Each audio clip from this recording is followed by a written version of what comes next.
اسباب رحيل كابتن سيد عبد الحفيظ، خلينا نسمع ونرجع لبعض مره تانية. زي ما قلت لك ان بالفعل وقت ما كان في تذبذب للنتائج كان سيد عبد الحفيظ متواجد خارج البلاد، واجرى محمود الخطيب رئيس النادي اتصال بسيد عبد الحفيظ اللي كان، ولو تفتكروا، كان مشي من النادي الاهلي في عهد المهندس محمود طاهر رئيس النادي السابق.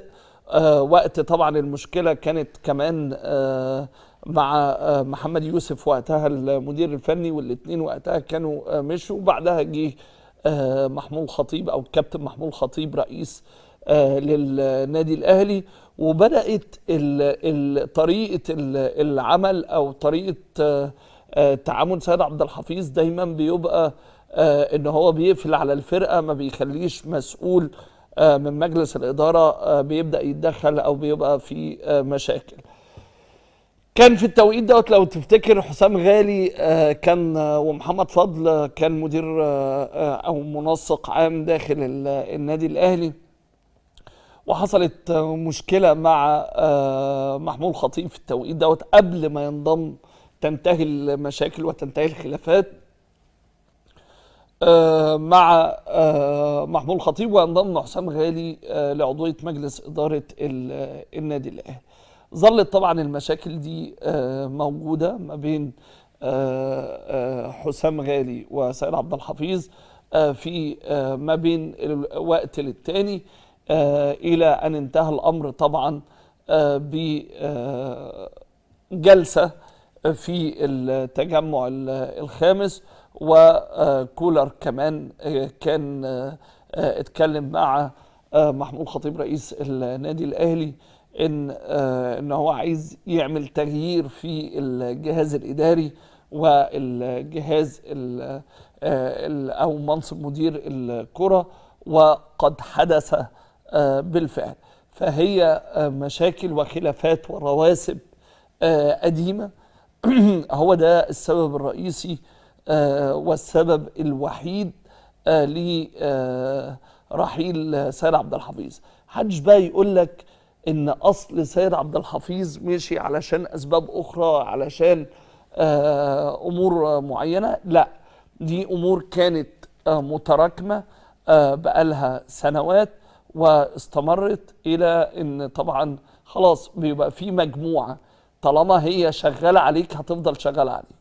احيانا لما بيكون في مساندة من حد معين او من حد صاحب قرار بيقف قدام المحاولات دي. لكن في الفترة الأخيرة سيد عبد الحفيظ واجه طبعا او المشاكل لوحده، وكان بدأ كمان يبلغ المقربين منه في الفترات الأخيرة. ولو لاحظت ان سيد عبد الحفيظ في المباريات الأخيرة لو او المباراتين الأخيرتين تحديدا ما بعد مباراة الزمالك، سيد عبد الحفيظ اللي يعرفه كويس قوي، لا مش ده سيد عبد الحفيظ مدير الكرة اللي هو كان شيء يعني منتظر حاجة او منتظر امر معين هيحدث. وزي ما اخطر كمان زي ما بقول لك بعض المقربين منه انه سيرحل عن الفريق او عن النادي الاهلي. عموما زي ما قلت لك سيد عبد الحفيظ واحد من انجح مديرين الكرة في تاريخ الكرة المصرية، واحد من اخلص المديرين الكرة في النادي الاهلي وخارج النادي الاهلي. دايما وانا مش عارف من ضمن الامور ان وجود سيد عبد الحفيظ لو مش موجود في النادي الاهلي، وجوده مع المنتخب الاول والاستفاده من خبراته، ما بتكلمش بقى دلوقتي، بتكلم عموما بشكل عام، مهم جدا، مهم الاستفاده من خبرات سيد عبد الحفيظ. لان سيد عبد الحفيظ تعامل مع واحنا بنغطي النادي الاهلي شفناه وهو بيتعامل وبيتدرج في المناصب، بدءا من مدير لأكاديمية النادي الأهلي في الدقهلية، ثم مدير لاكاديميات النادي الاهلي، ثم بعد كده منسق عام للنادي الاهلي، ثم مديرا للكره في عهد مانويل جوزيه، وتعامل مع مدربين مختلفين، فاصبح لديه خبره اداريه كبيره جدا، الى جانب ان هي بقى مش خبره اداريه كده وخلاص، لا هو بيعرف يتعامل مع السوشيال ميديا، بيعرف يتعامل مع الاعلام، بيعرف يتعامل كمان مع اللاعبين. ما فيش اي مدير كوره على وجه الارض ما عندوش طبعا خلافات مع لاعبين، او ما عندوش مشاكل مع لاعبين، ده امر طبيعي، لكن في النهايه انت بتقيس خبراته وبتقيس عمله بالبطولات اللي حصل عليها، واللي كل مره لما يحصل اخفاق داخل النادي الاهلي ابعت هات سيد عبد الحفيظ، فتعيد الامور الى نصابها ويستعيد النادي الاهلي البطولات. وخلي بالك اوعى تفتكر ان العمل في الانديه الكبيره تحديدا الاهلي والزمالك قاصر على الامور الفنيه، لا الامور الاداريه اهم بكتير جدا جدا، او يعني ما تقلش اهميه عن الامور الفنيه، وده اللي كان بيجيده سيد عبد الحفيظ مدير الكره السابق في النادي الاهلي.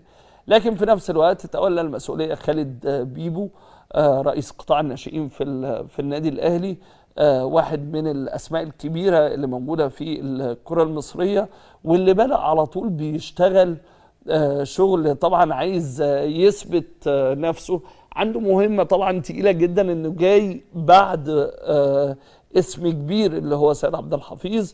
لكن في النهايه خالد بيبو عنده اختبار كبير، عنده اكتسب خبرات مع قطاع الناشئين في الفتره اللي فاتت، بدأ يعمل جلسات مع اللاعبين، بدأ يصدر قرارات، عايز يغير اللائحه الماليه للفريق الاول، عايز يعمل بنود خاصه في التعامل مع السوشيال ميديا، عايز كمان بيحاول كمان ان يكون في خلال الفتره اللي جايه استعانه بالناشئين، لان في النهايه برضو وجود خالد بيبو واختياره رئيس قطاع الناشئين في النادي الاهلي في فتره من الفترات مهم جدا ان احنا نشوف ناشئين وشباب من النادي الاهلي في الفريق الاول خلال المواسم المقبله باذن الله.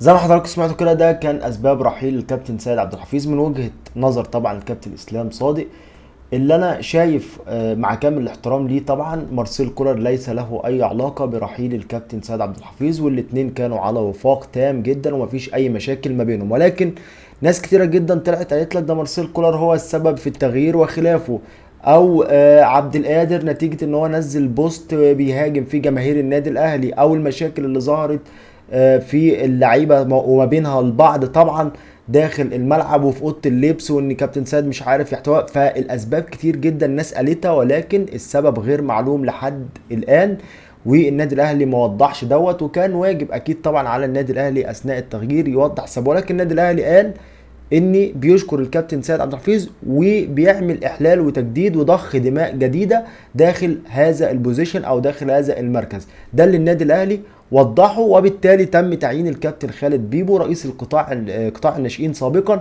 هو اللي تولى المسؤوليه خلفا للكابتن سيد عبد الحفيظ. لكن هنعمل فيديو برضك ونقول الاسباب من وجهه نظرنا ان شاء الله باذن الله. لحد هنا ده كان نهايه الفيديو بتاعنا النهارده. لو وصلت معايا للنهايه تنساش لايك على الفيديو، تشترك في القناه وتفعل زر التنبيهات عشان نصلك كل جديدنا. دمتم في حفظ الله ورعايته، والسلام عليكم ورحمه الله وبركاته.